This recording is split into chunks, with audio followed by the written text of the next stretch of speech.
Now, the Patients First Act does have the potential to impact your health care. I want to bring in Fox 5's Claire Sims. Claire, you've been following this bill as it moved through the legislature.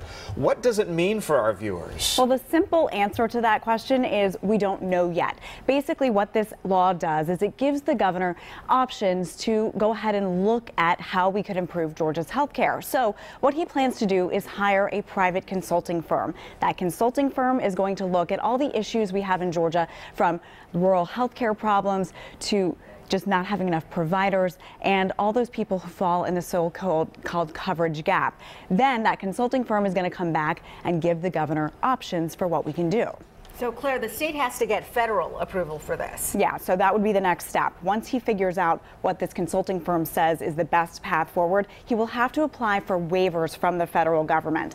One would be for Medicaid, the other one would be for the healthcare marketplace. That's because ultimately the federal government is going to have to say yes and give a stamp of approval to the state to move forward with those programs, because ultimately this was federal money set aside for Medicaid expansion and for the healthcare marketplace subsidies. All right, so how soon could we see results? How soon might this happen? That's a great question. The governor says he doesn't want to put a timeline on this. He wants to get this right, but he says he plans to hire that consulting firm as soon as possible.